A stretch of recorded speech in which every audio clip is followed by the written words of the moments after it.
Dear viewers, in today's video, I will talk about a poem written by Henry Derozio, and the title of the poem is "The Orphan Girl." Through this poem, the poet has tried to depict how an orphan girl is treated by the Indian society and how she has to struggle for survival. So that all kind of thing the poet has tried to depict. And before interpreting the lines of the poem, let's try to find out about the summary of the poem. Okay, so the summary is here. Okay, The Orphan Girl. It is a story about a girl's lonely struggle after losing both her parents. And this poem has a story-like structure, and it begins with a prologue where Henry Derozio he has introduced the unfortunate character of the girl, and in the following stanzas he had described or depicted or depicts how the innocent girl looks. And she had black hair, a red cheek, a soft voice, and a fair visage. And the description of the girl it portrays how innocent and noble the girl was. His father died in a war, and her mother died of the pain of her husband's death, and it made the infant parentless and, in a way, orphan. The last stanza of the poem it also starts telling about what happened to the girl afterward, and she was all alone at the end, and there was none to shelter her. Even the society did not sympathize with the condition of the girl. People have always criticized her if she strayed from the accepted norms, and after describing her condition, Derozio manifests that it is inhuman to hurt such a poor girl if she made a mistake, and he wishes that some generous person may shelter her from sorrow and shame. Besides the poem "The Orphan Girl," it is a heart-touching poem, or it's a poignant poem written by Derozio, and the poem is, I have already told you, about an orphan girl, and her father was her father might have been related to defense, and he died in a war. And while drawing sympathy for the orphan girl, the poet has also made readers think of a society that often gives a deaf ear to the problems faced by this distress or orphaned son and daughters. The poet's concern is that the girl is too immature.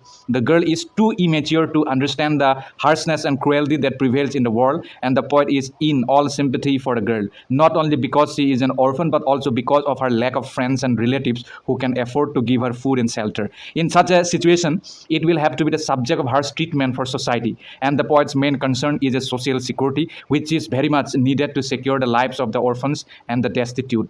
And criticizing society, he says that while it deprives her of giving any respite from the pitiable condition that the orphan girl has been subjected to, it will scorn her in the slightest deviation from the path of virtue. The poet intends to demonstrate through the poem that how people should think of those people who are helpless, penniless, and socially insecure, and in a way socially ostracized. So the narrator of the poem then had praised people who shelters an orphan from sorrow and shame. And this poem by Derozio, it can also be seen as a reflection of the other side of Indian society in the first half of the 19th century. And his message was clear enough to understand that he was seeking reformation in society so that he could learn how to sympathize with the poor and helpless. Okay, that was the summary of the poem. Now let's try to read the line of the poem. Her hair was black as a raven's wing. So here the poet has begun the poem by admiring the little girl, the orphan girl, by saying her that her hair was completely black, and it looks like as if it is a raven's wings, and her cheeks, the tulip's hue did wear, and her cheeks was just like a tulip hue. Tulip is a flower, I think you all know, and her voice was her voice was soft as when a night wind sing, and her voice was so soft that it seems like when the night